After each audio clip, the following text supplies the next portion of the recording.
Yo, what's up, guys? Dragon Ball Dave here to give my thoughts on Dragon Ball Daima Episode 4 entitled Chatty, which released on November 1st, 2024. So, without further ado, let's get into my thoughts on the episode. Alright, so first off, the episode opens up with the intro we thought it was going to do, or like I kind of said it was going to do last week, but they didn't have the recap, so now we know the recap thing was just something fancy they did for Episode 3. Episode 4, though, we now have our regular intro, and that's, what we got. So when the episode actually opens up, what we get to is Glorio, Goku, and Shin are just like, what the heck, because their spaceship has been taken away. Plane, sorry. But they're all mad and like, what the heck. Glorio knows he locked it, he says, but he just doesn't get it, like, man, I can't believe it's gone. And Shin says, what are we going to do now? And Glorio almost kind of seems like irritated, like, we gotta find another vehicle. Like, I don't know, dude, they stole my car. But Goku suggests that they can fly. And I pointed out in the last episode that it seemed like Goku had gotten used to the air. Well, this kind of goes directly against that and says that he can't. And it's kind of almost like we're the audience with Goku. Because it's like, he's like, I get it, the air is heavy. And it's like, we're the audience members. Like, get over it. He can't move fast in the demon realm. Just accept it. That's what it is. And it is weird because of, the room of spirit and time and all the gravity training. But we'll just say it's his body, and it's not just the air is heavy in the sense that it's like it slows your movements. But maybe it just makes it harder to go fast and breathe and all that stuff. Well, nonetheless, Goku suggests they can fly. Glorio says there's no way. It's too far. We can't fly. We'll lose all our stamina. And Goku's like, really? And he even gives it a shot because, Goku's a hardhead. But yeah, Goku just kind of realizes, oh wow, the air is heavy. And they just decide that, depleting their stamina like that would be not a good idea. And they got those little med bugs things or whatever. But I don't know why they didn't, mention that. We'll find out, I guess. Or actually, I'm jumping the gun on that. They haven't brought that up yet. Anyways, as they come to another little ravine with that sea of darkness we saw before, they mention, we got to fly over it here. And Goku's like, I guess you got to fly anywhere to get around in the demon realm, huh? And Glorio, again, is still like, yeah, if I had my plane, we'd really be able to go anywhere. Like, he's definitely irked about his plane being stolen. Now, Shin says, be careful, don't fall into the sea of darkness. It would be bad for us. And then a monster literally comes out of the Sea of Darkness, a one-eyed beast or whatever, and it catches Goku off guard a little bit. Goku dodges, but it kind of knocks him into Shin, and Shin points out that his movements aren't as sharp as they usually are.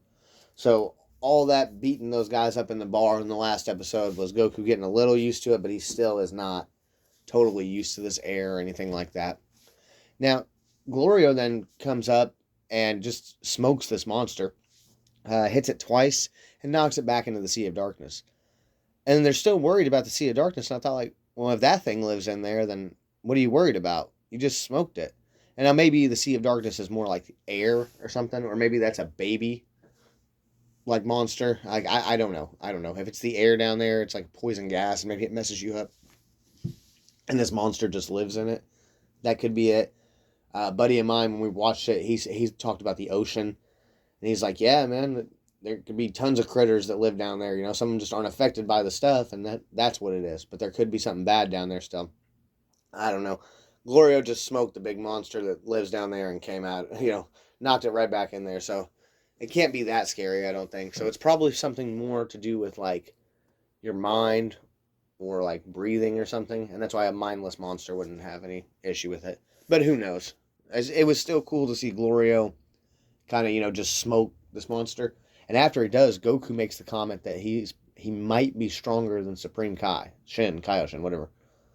And that was kind of cool because now we actually have an idea of the power scale.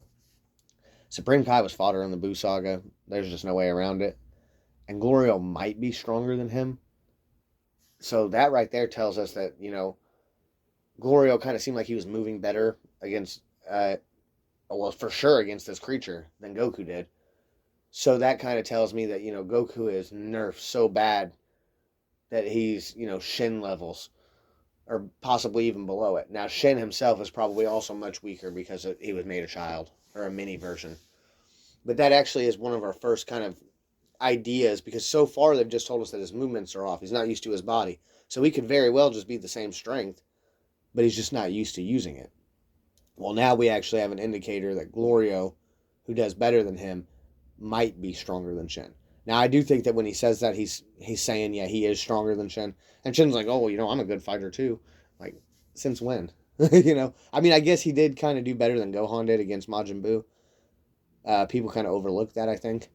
But other than that, he was useless. He was fodder. He was scared of Dabura. And, Super Saiyan 2 would smoke him. So that just shows us how kind of nerfed Goku is, and it's our first real indication, I think, of like the power scaling here. Oh, by the way, that monster it had 2 eyes, not 1 eye. I got that wrong. So as they continue on, Goku's complaining about being hungry, and Glorio says, just try to make it to the next town. Well, then Goku's like, oh, it's someone else trying to ambush us. And Glorio and Shin don't seem to realize it, but then a big monster troll-looking dude with a club comes out and he swings at him. All of them dodge it, and apparently only Goku noticed it, maybe? I don't know.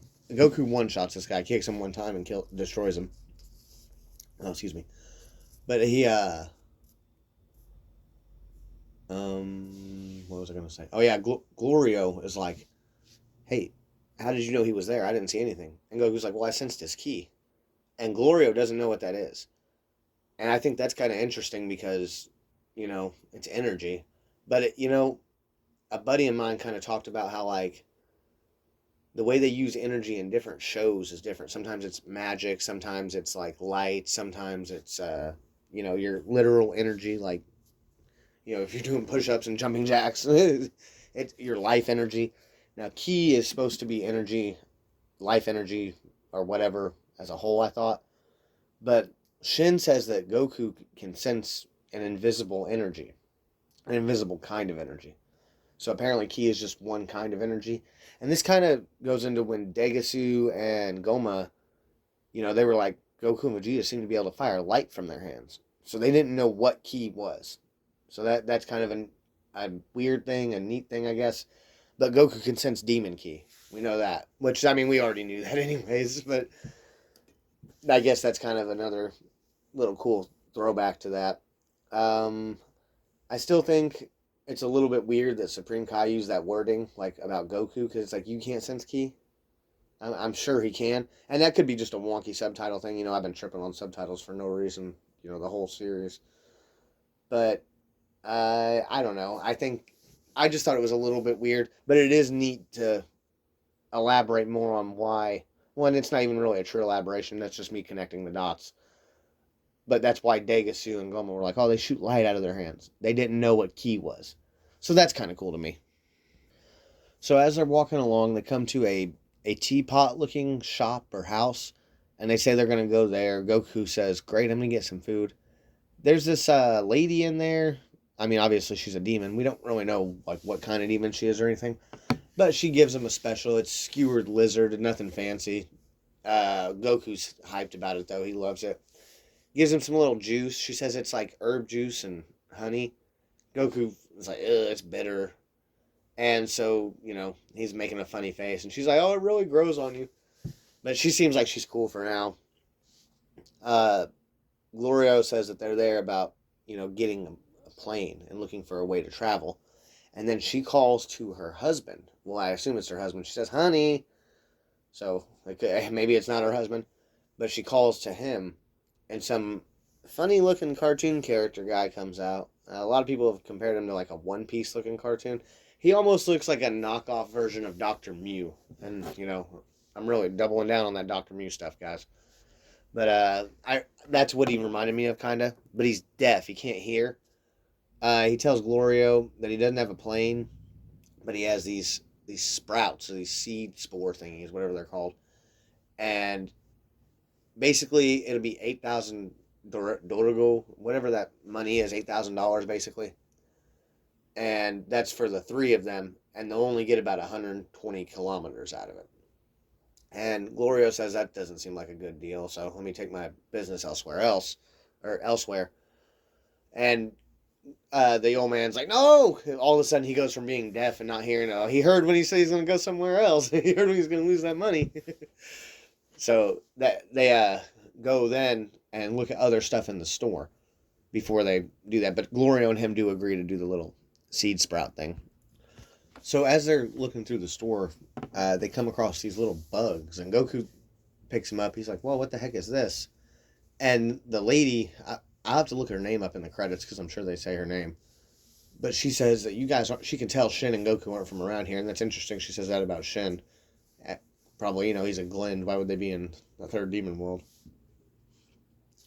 But she tells him it's a kind of medibug that'll restore stamina if you eat it. So it's basically like a Senzubing. And Goku even points that out, and she's like, what is that? Then she talks about how there's lots of different types of medibugs. You can get them for, headaches, for burns, whatever. There's tons of things they have them for. And there's even one that is like a fusion one. And the picture on it seems to show two things joining into one and then becoming a big, strong demon, I guess. But she says if you eat half of each one, you guys will fuse. Now, she doesn't give us a time limit. She doesn't say how much stronger it'll make you. The picture kind of infers to us that they would be made much stronger. But we don't actually, know yet. Is this leading up to fusion? Possibly. Toriyama, when he had Vegito appear in the Buu arc, after that, they have this thing where Goku and Vegeta don't want to fuse ever again. And that's kind of how the story is supposed to go. All the way for the rest of it, as a matter of fact. In Dragon Ball Super and the Future Trunks arc, we get Vegito Blue who pops up. And Vegito wasn't part of Toriyama's draft. And Toyotaro actually says in an interview that Toriyama made it impossible for them to fuse after the Majin Buu arc. Well, then we come along to, Dragon Ball Super Broly and Gogeta, the hype with that. And when you read the interviews from the movies, they flat out tell us Broly was a popular character. Gogeta was popular, so they put him in the movie. They had Toriyama write a story about it, but this wasn't something that he had originally come up with because for him, they wouldn't fuse again. So it's possible that they'll fuse, and maybe it won't be Vegeta or Gogeta. Maybe it'll be Vaku, it'll be something else. But it would be a different type of fusion technique. And it might not even be Goku and Vegeta that fuse. It might be nothing, It might be just something they introduced just to show us. I'm not going to get too hyped up on it yet, but it is interesting to see that the Demon World has their own stuff. They have their own little, Senzu and fusion ways and just these little medibugs. And this is all only in the third demon realm at a shop that they say they haven't had customers in decades. So it's like this could actually be the bottom of the barrel. But we don't know for sure. I guess she does actually call those join bugs, and she does say you can fuse for a while. So there is an implied time limit. And then Goku, of course, still can't Glorio's name right. Goliro, or whatever he says. I can't wait to see how the dub kind of does that, because I'm going to like all the little funny puns on that. I heard a Saiyan Scholar say Glory Hole, and so I thought that was really funny. But Goku's like, hey, we need to get some of these. You got any money? And Glorio's looking like, man, why'd I even come get these guys? I'm spending so much money on food and crap. But, Goku's a little kid. You got to feed him. Got to buy him something at the store. I wonder if that's part of if the show is aware of how silly it's being. So they go outside after they're done at the store, and the old man takes them up to where this little sky seed thing that they're going to fly on is. And he all of a sudden puts on a little cloak and starts talking to a megaphone like he's super hyped and geeked about, hey, yeah, step right up. He's really selling it. His girlfriend, wife, whoever she is, she brings the sky seed up, and Glorio actually explains that it's something, what did he say? He says it's actually a seed of a great fiend flower. And so we don't know what that is, but that's something that's kind of cool. But this is actually a way for them to travel. And it's kind of neat the way they do this. Like I said, his wife brings it up, the old man's wife. I'm going to tell you their names here in a minute. But after she brings it up, they just climb on and they hold on. And they just shoot it off. And it shoots through the sky. And actually, something that's cool when they shoot it off, it sends Goku, Glorio, and Shin flying through the air on it. And it knocks the old man back from the, just firing it off. But his wife, man, she actually has her foot like propped up on it, the catapult launcher thing or whatever, and it doesn't move at all when she does it. So I think that's to show us that she's pretty fucking strong. We don't, obviously, it might not be much. It could be like a Mr. Popo thing where they send us off, But I thought it was kind of neat, and I just wanted to point it out, like muscle head. When they actually shoot off in the sky, there's a little scene of Goku just smiling like a little kid, and it's not much, but the music kind of kicks on, man, and that's really what Dragon Ball is about right there, making a kid smile, man. Uh, I don't know if that's super cool or not. It just kind of made me think, like, man, that's really an intention here, is to get kids liking Dragon Ball again and happy, smiling.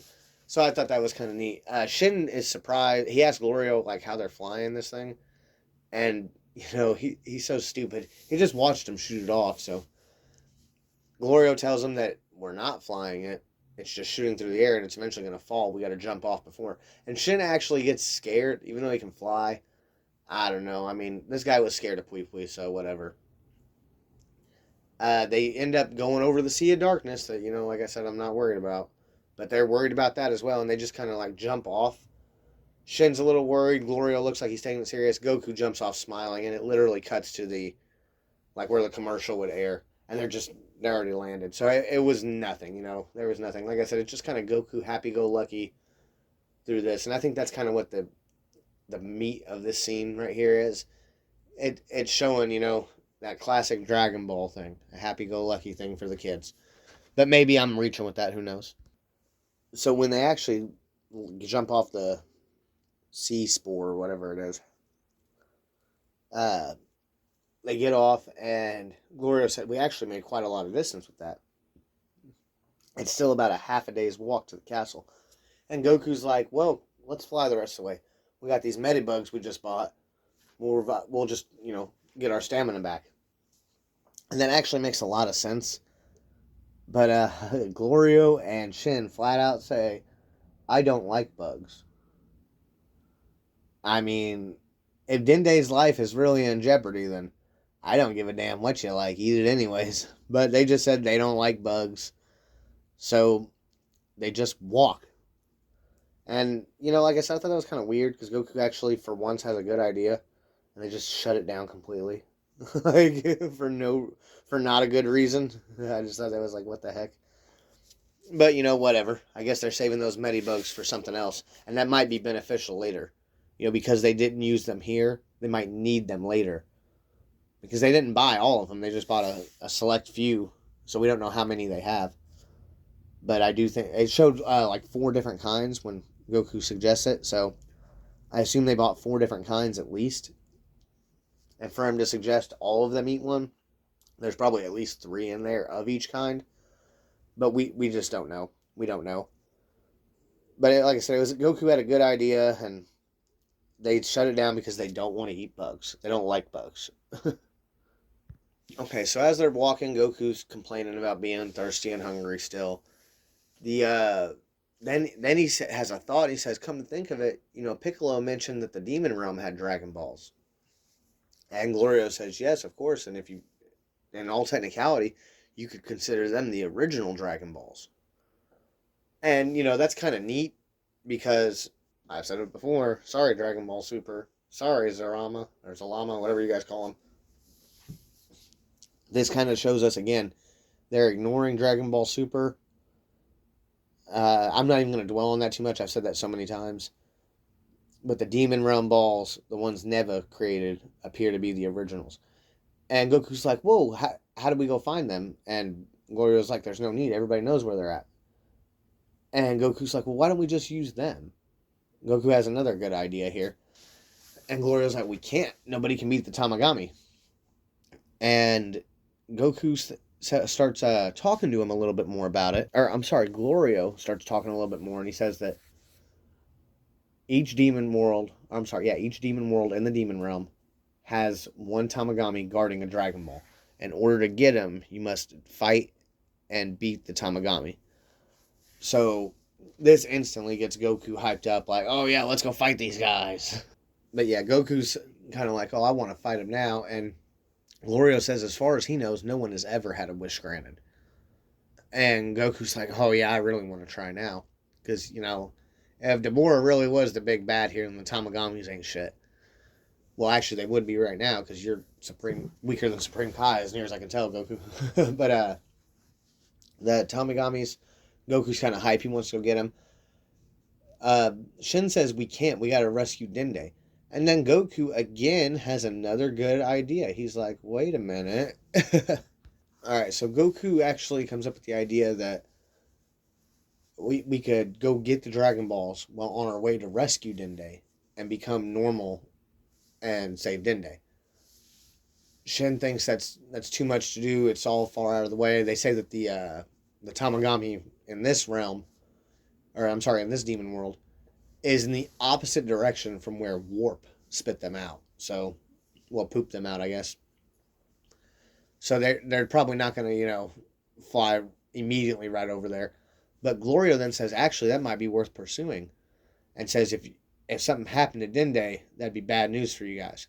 So you could rescue Dende with the Dragon Balls, and then use the Earth's Dragon Balls to return you to normal. So that's not quite what Goku said. Maybe I just read that wrong. But I mean, I've watched this a couple of times now, so I don't think I read it wrong. But so that's now they have another plan. We're gonna collect the Dragon Balls because it's Dragon Ball. We're gonna collect the Demon Realm Dragon Balls, and we're gonna save Dende. So that's kind of neat. We have another little future side story coming on, or adventure, whatever they're gonna do. But then I've been on Glorio for being suspicious about stuff, and Shin and him kind of just have a quick little stare down, kind of. And Shin just says, like, very well. Goku's happy go lucky, carefree. But the way Shin and Glorio look at each other, as it's showing them, it kind of like makes Glorio disappear. He doesn't disappear like to them, but how it's showing us, the audience, it kind of like fades away. And it made me think like Shin is like, I see through you. You're transparent. You are a villain. I'm not sold. But I could just be dead wrong there. The leaks didn't tell us that Glorio was going to be bad when we first got the leaks about him and stuff. But I mean, that's half the fun. And like I said, he just looks too much like Mirror to me. Goku goes up on the power pole, the Noyobu. However you say that, I still can't do it, huh? But he sees a town a little bit of ways, and they actually come up to a fountain right before they get to the town. And Goku just drinks the water. He doesn't even care. Shen's like, is that even safe to drink? And Glorio's like, I don't know, I think. That was funny. There's a fish that's swimming in it looking, and it kind of looks like the Oracle fish from Dragon Ball Super a little bit. I think that's his cousin. He's looking like, what is this guy doing? But that was really it. It wasn't too big of a little thing. When they actually come to the town, though, they see there's a meeting of a bunch of people, and Glorio calls them military police, the Demon World military police.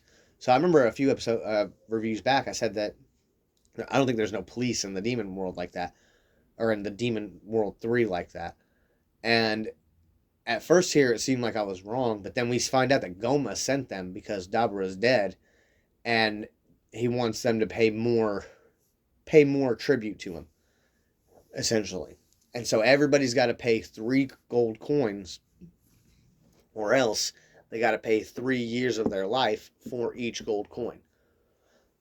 And that was weird. They got this little device that they're just sucking the life out of these demons. One of them tries to get away. They all got collars on and stuff, and so they have this magic thing where they can like bring them back if they have the collar on. So they're all, it's like oppressed. Goku's kind of getting hype, like, what? Should I go beat these guys up? And Glorio's like, nah, we got too much going on here. And this is kind of one of those things where Goku's character is coming in, because Goku is always about doing the right thing no matter what. He's not supposed to be a hero like that. He likes to fight, but Goku is about doing the right thing. And so, we might be here for Dende, we might need to stand and recover, but he's not going to stand by and watch somebody do something bad. That's just not what Goku does. Except when, they're killing Piccolo or something. Then he just stands by and watches. Or Gohan. But, that's kind of a little weird, neat thing. We're getting into the lore a little bit more. Like I said, these guys have this tool or something. They put it on the back of these demons' necks, and they suck their life out of them. And it goes into this jar. And in a minute, I'm going to talk about the jar a little bit more. I'm going to talk about the whole Dragon Ball GT parallels that I've been drawing here. But for now, just that's kind of what happens. And they watch it and they're kind of like, oh, this is messed up. And then there's an old man who says that, he don't have any coins. He'll pay next time. But he only has he probably doesn't even have 9 years left to live. And so they go to beat him up and take his years too. And Goku yells out, but as he yells out, another person yells. And she yells for them to stop. It's a girl's voice. And it's what we were known in the leaks as they were told as the masked Majin. And so, she's kind of got the little space buns looking Princess Leia undercover thing going on. That's probably a callback to the Star Wars stuff, which I thought it was neat. But she actually yells to stop and throws a bomb that just fizzes out and does nothing. So they chase after her, the military police do. And when they catch her, the one guy gets her and she pulls out a stun gun and fries him like a fish real quick. And I thought that was pretty cool. A few more of them chase her. The one finally catches her and gets both of her arms. And he's about to get her, I guess, and hit her or take her life or whatever. But then Goku comes in and just smokes everybody. He whoops all the military police. That's literally what the remainder of the episode is. He beats the crap out of all of them. And they don't stand a chance. They're all like, huh? What? And I think he knocks out all but one of them, maybe. Oh, also, I guess it's worth pointing out, like those magic collars on the demons' necks. I can't tell for sure if these military police guys have them as well. But I don't recall anybody else having them, like in the bar or anything like that. So I don't know if that's like a regular thing where they just come to everywhere in the Demon World 3 and make them pay tribute. Or if that's like certain towns they come to and they just do it like that. I don't know. I'm not sure. That hotel bar, whatever, that they stayed at was kind of out in the middle of nowhere, according to the owner guy. And the store that they were at was far away from here too. So perhaps this is the only town that's around, and that's why they get the shaft. So I guess if you just live out in the wilderness, you'd be cool. So just to clarify there, though, it doesn't look like, well, obviously Glorio doesn't have a collar on his neck, and then the guards, the Gumar, I don't even know what they said there. The military police for Goma, they don't have collars on their necks that I can tell, and neither did the little masked Majin girl. Now, Goku whoops all but one of them, and the guy's like, who are you? And Glorio and Shen are like, hey, we gotta get out of here, let's go. And Goku says he went too far and all that good stuff. They go and they hide off somewhere, and the guards are looking for him. But Glorio says, well, now you've done it, now you become a fugitive. And that's one of those things where it's like, well, I wasn't just going to stand there and let them do that bad stuff, And Shen's like, good point. Well, then they're interrupted by a voice that says, who are you? And it's that masked Majin character, that girl. And she takes off her cloak and looks at him. And that's where the episode credits roll. And the next episode title is called Pansy. And that's going to be, her name is Pansy. So that's kind of neat. So I really did enjoy episode 4. This was probably not my favorite episode of the Daima episodes, but there's still a lot of lore building. The animation is so clean. We didn't have big fights, but the little mediocre fights we did have were clean. Glorio looked awesome knocking out the Darkness Sea monster. Goku looked cool, one shot in the big ogre dude. And then the animation of just, fighting these guys with the power pole, that was cool. I thought that looked great. Now, I want to go ahead and get into this GT stuff. So I pointed out over and over here that Daima is following this GT format or pattern. Episode 1, Goku gets turned into the kids with a Dragon Ball. Episode 2, Goku and 2 people leave in a spaceship that belongs to one of those people, or a plane, whatever, and go on their adventure. Episode 3, they actually get their plane, ship, whatever, stolen at the end of the episode. Episode 4, they get help from an elderly couple and end up becoming wanted fugitives because of what happened. Now, that is crazy to me that Daima and GT follow those patterns like that. Another pattern I kind of want to point out, because I want to get into something I haven't really done in the other ones, my episode 5 predictions. Just so we can see how wrong I am and how right I am. Or just how wrong. But in Dragon Ball episode 5, that is actually the first big fight we get from Goku. Now, he fought a couple of little monster things or whatever, but he gets his first big fight against Yamcha. And the fight actually concludes there. If I'm not mistaken, Yamcha whoops him. Now, the next episode, Goku ends up beating him, or the episode after, or whatever.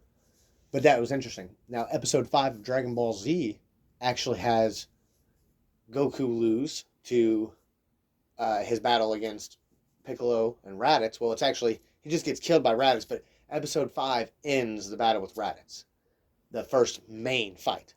So Dragon Ball and Dragon Ball Z, episode 5, the first main fight was in episode 5.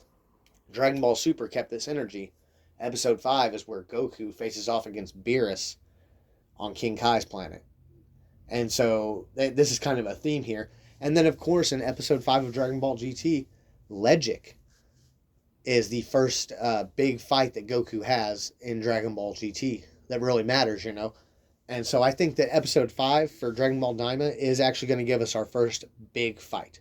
Not just some like barroom brawl and some knockoff guys. There's actually going to be a threat in a sense. Now, when you compare, you know, Yamcha, Raditz, and Legic, you really find out that, like, well, in the long run, they're not that big of a threat. Now, with Beerus, it was, but for the purpose of this, I think that we're really going to see something big. Now, I do think that Goku, like I said, it's going to be a big fight, and I'm almost wondering, because Goku first goes Super Saiyan in episode 5 against Legic of GT, if he's going to go Super Saiyan here. If he does, I called it. If not, I'm wrong. But I do think what I do want to stand on is that there is going to be a big fight. I do think there's going to be a big fight, and we're kind of due for that now.